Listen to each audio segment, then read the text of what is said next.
não se registre confusões, o que é muito legal, né? Tinha sempre essa expectativa desse reencontro, mas é um time que está em formação mesmo agora, no mês de março, porque houve a mudança no comando.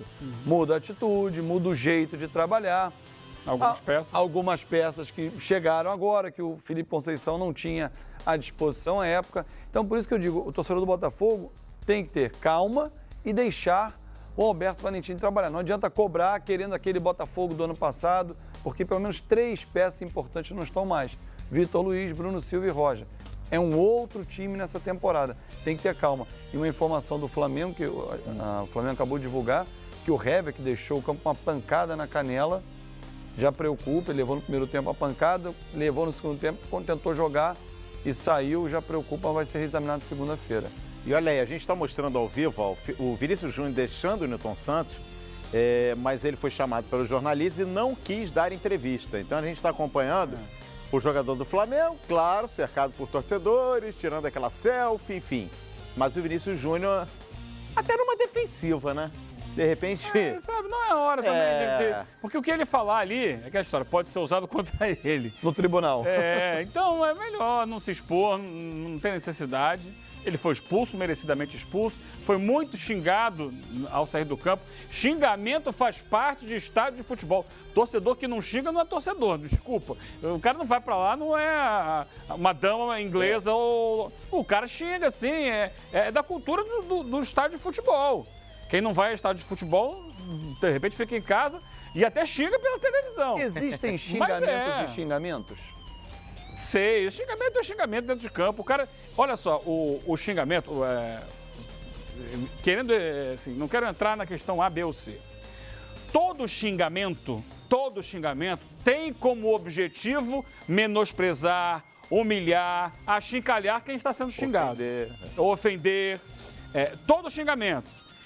Hoje em dia existe a questão do racismo, né? Você pode fazer um xingamento que não seja racista, mas que ofenda tanto ou mais que um xingamento racista. É um xingamento, xinga a mãe, xinga o pai, xinga a própria pessoa, né? Questiona os valores da pessoa, as atitudes da pessoa, independente de racismo ou não. Faz parte ainda mais num jogo brigado, num clássico, em que ele é expulso por uma atitude de violência. Que ele era personagem no jogo anterior. É do ambiente do futebol, gente. É inevitável. A mudança disso vai demorar uns 50, 60 anos para que a torcida, se é que vai mudar, tenha uma atitude diferente. Quantos de vocês que estão vendo a gente aqui já não foram no estádio? Os que foram no estádio. E da arquibancada não xingaram o time adversário, um jogador do time adversário. Isso é da história do futebol brasileiro. A transformação do torcedor num estádio é um comportamento que a sociologia explica do esporte, né? Torcedor, e quando o jogo é 7h30, é engraçado, né? Você chega no estádio 7h30, observe você que vai lá um dia assim, num jogo mais cedo, 7h30, 8h30, o cara às vezes vem de terno, vem do trabalho. Aí ele deixa o blazer aqui, afrouxa a gravata e começa. Aí daqui a pouco ele se transforma por aquele cara ali, se você o conhece, sabe a profissão, tão pacato, mas aqui ele bota pra fora, enfim. Às vezes chega o próprio jogador do time dele. Do time dele. A arbitragem, então, já é alvo quando entra no campo, né? Mas o Vinícius Júnior, só voltando a falar, ele foi personagem no jogo anterior também, né? E aí fica marcado, sem dúvida, com certeza.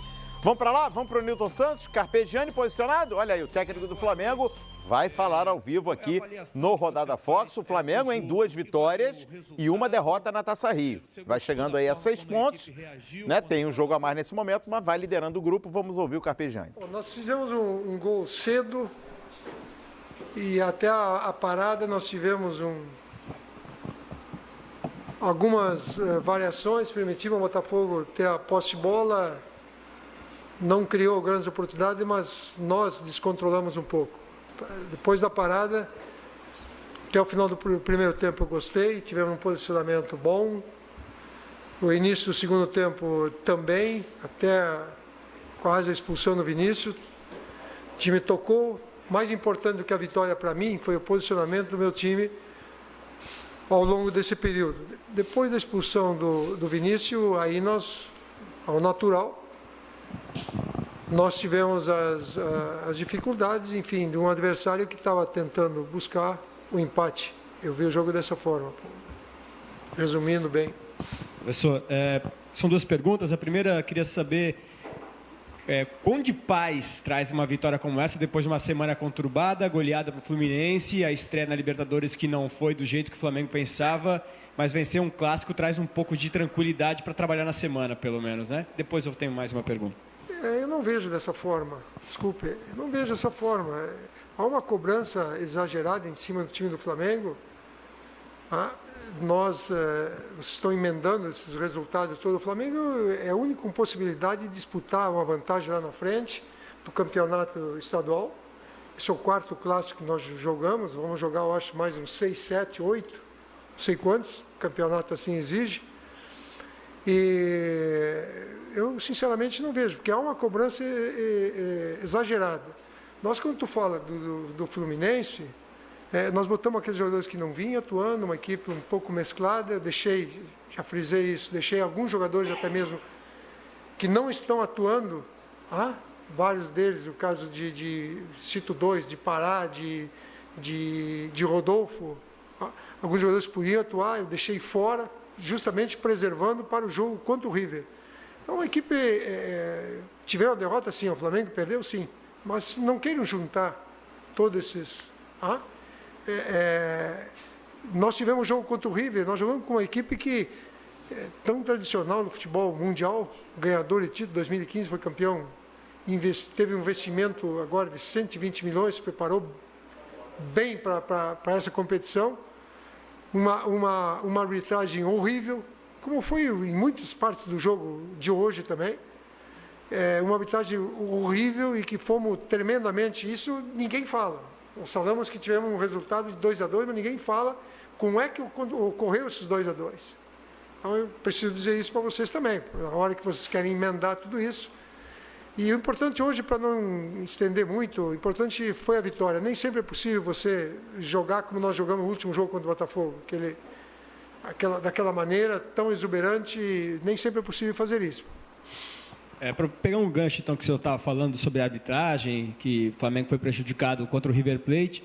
Hoje a gente acompanhou, de certa forma, o Flamengo foi beneficiado, porque o gol do Rodolfo estava impedido e o Botafogo também teve um gol anulado, bem anulado, né, porque também estava impedido, mas o Botafogo reclamou muito que o Jonas deveria ter sido expulso e o árbitro acabou aplicando um cartão amarelo de forma errada para o Henrique Dourado. Como é que o senhor avalia hoje... já que a arbitragem, pelo menos hoje, acabou favorecendo mais o Flamengo do que prejudicando? Eu respeito a tua opinião, eu só acho que foi na minha frente ali, na hora que, antes do Júnior, do Vinícius Júnior, da caneta, levou um soco pelas costas e o juiz deu o cartão amarelo, ali é a expulsão. Então eu não quero entrar muito em detalhes, não estou aqui para discutir a arbitragem, vocês aqui são os próprios para comentar do jogo. E eu não queria entrar muito em detalhe. Uma vez a gente é prejudicado, fomos prejudicados num jogo muito mais importante. Eu preferia, como você está dizendo, se esteve lá, participou ou não, eu preferia, se tivesse que escolher um jogo ou da Libertadores, porque esse jogo a gente cumpre uma tabela, queremos ganhar o turno, queremos sim, mas para nós o importante era o jogo do River, é muito mais importante. É ali que nós somos prejudicados. Que se anula que abriu uma vantagem de 2-0, era muito mais importante. Então, não entro muito em arbitragem, me desculpem, mas vocês que estão aí para opinar sobre isso. Carpegiani, é um prazer falar contigo. Mais uma vez, parabéns pela vitória diante da equipe do Botafogo, um clássico. Detalhe em relação às laterais. Hoje o Rodinei foi muito bem e o René tem vindo bem. Você que teve a opção do Trauco e do Kleber contra o Fluminense, contra o River Plate, contra o River Plate foi René e Pará foi sacado, botou o Rodinei, hoje as laterais deram certo. Foram muito bem. Eu quero também falar em relação ao Everton Ribeiro, bem também hoje, e em relação à expulsão do Vinícius Júnior. O que vocês falaram, o que você, que é técnico, falou no vestiário, que ele entrou e realmente foi expulso? Ali modificou um pouco o jogo, nos forçou uma situação meio incômoda, mas eu falei com ele. E ele me disse que resbalou e tocou no jogador. Tocou no jogador. E aí é questão de interpretação, acho que um lance que o juiz pode expulsar, ou expulsando, acho que um cartão amarelo estaria bom, mas em termos de arbitragem não dá para... Vamos entrar em detalhe aqui, nós vamos ficar bastante tempo discutindo, pessoal. Carpegiani, boa noite. Ainda aprofundando um pouco mais na questão do Vinícius, Não é a primeira vez que ele acaba sendo o personagem central de um clássico contra o Botafogo, né? Muita coisa gira em torno das atitudes do Vinícius e de que forma isso repercute. Teve a comemoração em Volta Redonda, hoje essa expulsão. Na saída ali, ele colocou a camisa no rosto, mas foi muito xingado pelos torcedores também quando desceu para o vestiário. Queria que você falasse um pouco desse processo de amadurecimento do Vinícius e de que forma você acredita que pode contribuir, porque ele é um jovem com um potencial muito grande, você sempre utiliza ele nas partidas, e nesses clássicos tem sido sempre o personagem central. Eu creio que é uma coincidência. O Vinícius entrou no último jogo, fez o gol, aquela saudação dele foi marcada pela torcida. E quando você generaliza e diz que quando ele saiu, que ele foi vaiado, aqui do lado de cá, onde a saída é só o torcedor. Nós estávamos no campo do adversário, nós estávamos no campo do Botafogo jogando, um clássico que era mando nosso. Então é muito natural que na saída ali ele fosse xingado. Mas pela torcida do Flamengo, eu acho que não. A gente deve ter desculpado a jogada que ele teve. Ele me falou que resbalou e bateu mesmo no pé do cara. Então o juiz interpretou e paciência, pô. Nós temos que passar por isso. Hoje você é ajudado, amanhã você é prejudicado. O que tem que melhorar, quando a gente vê o jogo do Rio, o juiz foi muito ruim. Quando tu vê uma arbitragem do futebol europeu, pô, você fica babando. Tá? Porque tu não vê, ele passa desapercebido. São perfeitos, quase a perfeição. Aqui no futebol brasileiro é um dengo-dengo, é agradar quando vê que um está score adiantado, não. Realmente eu lamento, não é só para o meu lado, para o outro lado também. Não sou muito próprio para comentar, mas a nossa arbitragem tem que melhorar, tem que melhorar do futebol brasileiro, tem que melhorar bastante, assim como nós também temos que melhorar. Trazer a brasa para nós também, responsabilidade, nós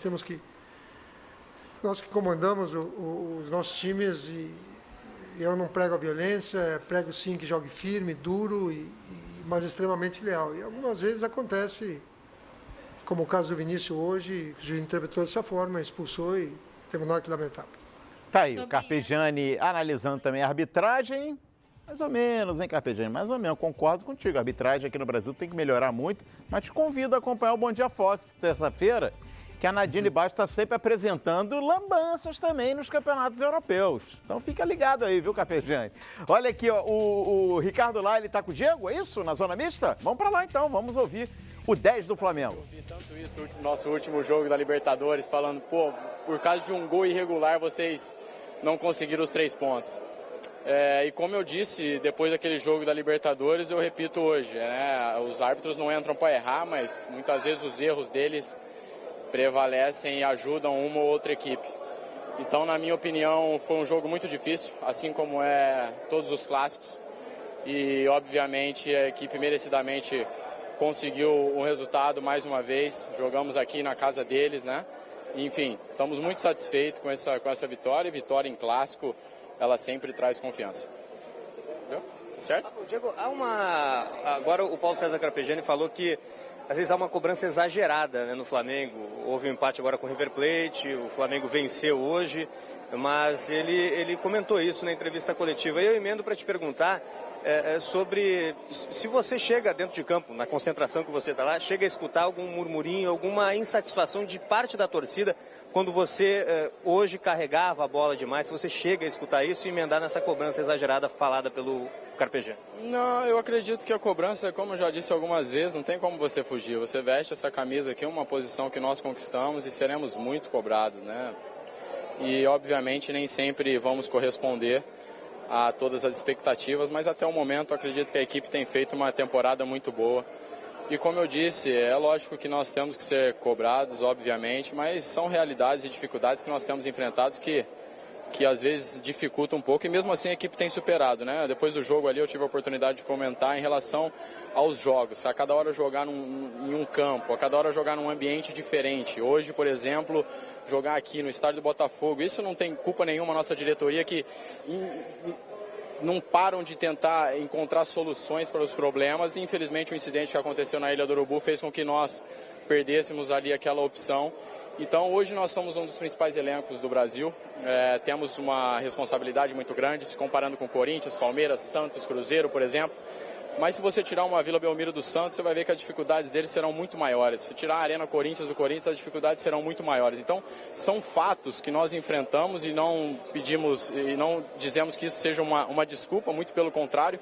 A equipe tem superado, como eu disse, e mais uma vez vencemos um jogo muito difícil.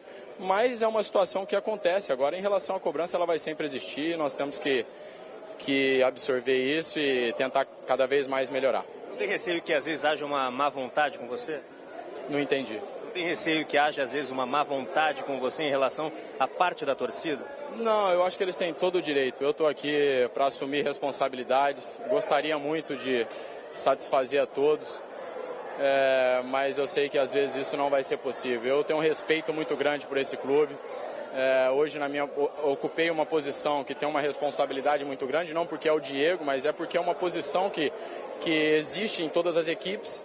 E aqui eu tenho uma cobrança, uma responsabilidade grande. Agora eu não me incomodo com isso. Eu quero fazer o meu melhor. Enquanto eu estiver aqui, eu vou fazer o meu melhor incansavelmente para que a equipe possa vencer e alcançar os seus objetivos. E obviamente com a torcida ao nosso lado, tudo fica mais fácil. Diego, na hora que você estava na hora da expulsão do Vinícius Júnior, você foi... tá aí, ouvimos aí o Diego.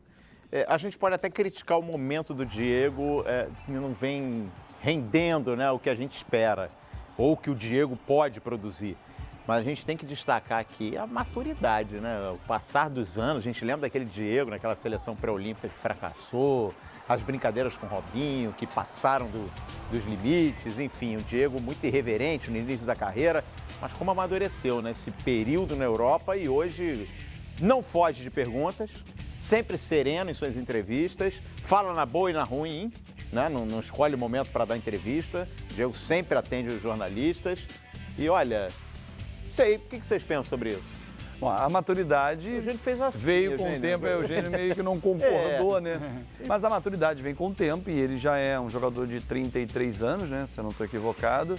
Ele sabe da responsabilidade que ele tem, ele chegou com um Aeroflá, lembra da festa que foi feita para ele. Ele veste a camisa 10, mas ano passado era o 35, mas era o 10. Era aquele cara que simbolizava, tanto que o Zico abençoou. Na Libertadores ele foi o 10 e agora ele assumiu a camisa 10, que era do Ederson, que à época ocupava, ele não quis tirar, enfim. O Flamengo adota a numeração fixa. Ele sabe da responsabilidade e sabe também que não está rendendo o que ele sabe que pode render. Isso é normal, né? A gente falou isso aqui ainda há pouco. Ele e o Everton Ribeiro podem render mais, não estão rendendo, como rende o Paquetá. Então, assim, ele sabe que uma parte da torcida critica, que nós da imprensa, uma parte também cobra, porque sabe que ele pode render. Não é aquela coisa assim, o dia que vai no Flamengo, não tem capacidade para estar no Flamengo. Não é essa a cobrança. É a cobrança de Diego pode dar mais. Sim. Diego está dando pouco. Não que ele está dando pouco, que ele não está se entregando, não está nem aí. Não é isso. Ele não está conseguindo render. Não sei, mas é uma coincidência pós-cirurgia do ano passado. É verdade. O rendimento dele pós-cirurgia caiu. É uma coincidência. O grande jogo dele foi na Libertadores do ano passado, aquele jogo contra o São Lourenço no Maracanã. Ele fez um bom jogo depois. Foi o grande jogo do Diego com a camisa do Flamengo. Com a Chapecoense ele fez um bom jogo depois da cirurgia, mas você vai encontrar pontos. Não tem irregularidades. Pô, grandes jogos, ali, regular. Mas um camisa 10, com a experiência que ele tem, com os títulos, com a bagagem, não pode ser regular. Ele não se dá o direito de ser regular. O Diego é um cara para estar mais alto nível. Eu falava aqui que o Diego fala na boa, fala na ruim. E o Eugênio fez assim, ó. Você não concorda não, Eugênio? Você vê um outro comportamento? A gente já teve momentos em que o Diego não quis falar. É? Já. Ano passado, naquela crise do Zé Ricardo. Né? Bem lembrado. Bem lembrado. Ele saiu por cima. É verdade. Não passou e tal. Há momentos e momentos. Mas em geral, na média, sim. Mas não é sempre. Às vezes a coisa aperta muito, ele prefere não se pronunciar. O que ele tem direito de fazer. Sim. Ponto. É um jogador muito inteligente, experiente, seguro, senhor de si, né? Com a vida já arrumada e que vai lá e fala. E assim, a questão toda é a seguinte, e experiente e inteligente como ele se posiciona, tô aqui, não vou fugir de responsabilidades, tô tentando dar o meu melhor. Ponto, mas não corresponde ao anseio que a torcida tem. Olha, eu preciso melhorar, eu preciso jogar mais ofensivamente. Ele não assume isso. Ele dá aquela resposta padrão, sabe? Parece que tem um assessor de imprensa, ele próprio é o assessor de imprensa dele. Olha, fala isso para ficar bonito, se expressa bem. Tem um amigo imaginário. Uma boa impostação de voz e tal. Olha, bom, estou aqui para dar o meu melhor. Vou sempre, enquanto estiver vestindo essa camisa, dar o meu melhor. E aí, está dando? Esse é o seu melhor? Se esse é o seu melhor, nesse momento, para o torcedor do Flamengo, na maioria, não é o suficiente. Então ele precisaria vir a público, além de assumir essa responsabilidade, assumir de verdade. Não dizer que assume a responsabilidade, assumir. Estou devendo, preciso jogar mais, preciso render mais, criar mais situações de gol para o Flamengo. O Diego hoje é um jogador importantíssimo na bola parada. O gol saiu de uma falta que ele bateu. Outro dia fez um lindo gol de falta, né, em curva. Ele pega muito bem na bola. Mas é muito pouco para o que se espera do Diego, como disse o Fábio. Se espera que ele seja o jogador que vai resolver as partidas para o Flamengo, com um lindo passe, né? com uma assistência, com um drible. E não está saindo. Na verdade, ele está tirando velocidade do jogo do Flamengo. Talvez porque nesse sistema de jogo do Carpegiani ele tenha responsabilidades também defensivas, então ele já vai com medo de errar para não gerar um contra-ataque. Então, vamos na bola de segurança, segura, prende, toca de lado. E a gente vê a grande diferença quando dá no Paquetá. Ele pega e vai para frente, que é o que o torcedor do Flamengo espera. Me dá a bola, eu vou pro ataque. Eu não vou ficar esperando, eu vou pro ataque. E é isso que a torcida quer ver do Diego, pegar a bola e ir para dentro. E ele não vai. E ele diz que assume a responsabilidade.